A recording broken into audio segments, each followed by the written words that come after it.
இந்த படத்தில் வந்து கஸ்தூரி ராஜா, ஈஷா, அதுக்கப்புறமேட்டு நம்ம கெய்சன் மலர், அதுக்கப்புறமேட்டு மாளவிகா, மேலும் பல நடிகர் பட்டாளங்கள் நடிச்சிருக்காங்க. இந்த படத்தோட கதை அப்படிங்கிறது வந்து பார்த்தீங்கன்னா, ஒரு நெசவு தொழிலாளர்களோட பத்தின கதை மட்டும் அப்படின்னு சொல்ல முடியாது. இதில நெறைய உருக்கமான விஷயங்கள வந்து இந்த படத்தில எடுத்திருக்காங்க. இந்த படத்தோட கதை நான் எக்ஸ்பிளைன் பண்றத விட, இந்த படத்தோட ஸ்க்ரீன் பிளே பத்தி கொஞ்சம் கொஞ்சம் சொல்றேன். அதாவது நம்ம சின்ன வயசுல இருக்கும்போது, நம்ம கூட இருக்கிற ஃப்ரெண்ட்ஸ் யாராவது ஒருத்தவங்க சொல்லுவாங்க, என்னோட அப்பா வந்து ஃபாரின்ல இருக்காருன்னு. அவர் வந்து ஒரு முஸ்லீமா இருப்பாங்க. நம்ம வந்து அத மட்டுமே பார்த்துட்டு, ஓகே இவன் செல்வாக்கான ஆளு அப்படின்னு சொல்லி நம்ம நெனைப்போம். ஆனா உண்மை என்னன்னா, அவங்க வந்து ஒரு அரை வயிறு சாப்பிட்டுட்டு இருந்திருப்பாங்க முன்னாடி. ஆனா அவங்க அப்பா இங்க இருந்தோ, இல்லாட்டி மாமாவோ, இல்ல சித்தப்பாவோ யாரோ ஒருத்தவங்க குடும்பத்த காப்பாத்துறதுக்காக அங்க போயி, அந்த குடும்பத்துக்காக உழைச்சிட்டு இருப்பாங்க. அதன் மூலியமா அவங்களோட நோக்கம் என்னவா இருக்கும்னா, விஷயம் அவங்க வந்து அவங்க குழந்தைங்க, அவங்களோட வீட்ல இருக்கவங்க எல்லாருமே முழு வயித்துக்கு சாப்பிடணும் அப்படிங்கிற ஒரு விஷயம் தான் விஷயமா இருக்கும்.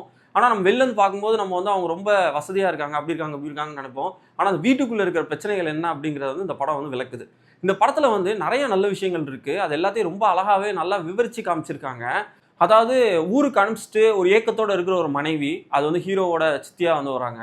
அதுக்கப்புறமேட்டு இவ்ளோ வயசாயிடுச்சு, என் பையனுக்கு கல்யாணம் ஆகல அப்படின்னு சொல்லி ஏக்கத்தோட பார்க்குற தன்னோட அம்மா. அதுக்கப்புறமேட்டு வந்து இவர் வந்து ஃபர்ஸ்ட் ஒரு பொண்ண லவ் பண்ணுவாரு. அந்த லவ் பண்ற பொண்ணுக்கு அந்த ஸ்டார்ட் பாயிண்ட்லேருந்து எண்ட் பாயிண்ட் வரைக்கும் நடக்கிற அந்த டிராவலு. அதுக்கப்புறமேட்டு இவர வந்து கல்யாணம் பண்ணியிருக்கா இன்னொரு ஒரு பொண்ணு வரும். அதோட லைஃபு. அது வந்து அப்பாக்காக ஒரு சில டிசிஷன்ஸ் எடுக்கிற மாரி காட்டுவாங்க. அதுக்கப்புறமேட்டு இவரோட தங்கச்சி கேரக்டரா வர்ற கேரக்டரு. இந்த மாதிரி வந்து பல பெண்களோட அவங்களோட வாழ்க்கையில என்ன நடக்குது அப்படிங்கிற விஷயத்தையும் வந்து போற போக்குல சொல்லிட்டு போயிட்டு இருப்பாங்க. ஆனா கண்டிப்பா நான் சொல்லப்போனா, இந்த மாதிரி பெண்கள தான் வந்து நம்ம எல்லாருமே வந்து இன்னைக்கும் நம்ம வாழ்க்கையில வந்து சந்திச்சுக்கிட்டே இருக்கோம். பெண் சுதந்திரம் அப்படி இப்படின்னு நெறைய விஷயங்கள் பேசினாலும், நம்ம வந்து ஏதோ ஒரு வகையில பெண்கள வந்து அடிமைப்படுத்திக்கிட்டு தான் இருக்கோங்கிறதையும், ஏதோ ஒரு இடத்துல வந்து அவர் உணர்த்திக்கிட்டு தான் இருந்தாரு. ஸோ கண்டிப்பா இந்த படத்த எடுத்ததுக்கு இந்த டைரக்டருக்கு பெரிய வாழ்த்துக்கள் சொல்லணும்னு தான் நான் சொல்லுவேன். ரொம்ப தேங்க் யூ சார் இந்த மாரி ஒரு படம் குடுத்ததுக்கு. 10, 12 வருஷத்துக்கு முன்னாடி அவள் பேர் தமிழரசி அப்படின்னு சொல்லி ஒரு படம் வந்துருந்துச்சு. அந்த படத்த இயக்கின அதே டைரக்டர் தான் இந்த படத்த இயக்கியிருக்காரு. அந்த படத்துல வர்ற அந்த பாட்டு வந்து பார்த்தீங்கன்னா, "ஒத்த சொல்லு சொல்லுன்னு" ஒரு பாட்டு வரும். அந்த பாட்ட இப்ப நான் கேட்கும்போது கூட அந்த படத்தோட கிளைமாக்ஸ் தான் எனக்கு ஞாபகம் வரும். அந்த படத்தோட கிளைமாக்ஸ் ஏற்படுத்தின தாக்கம் இன்னும் எனக்குள்ள இருக்கு.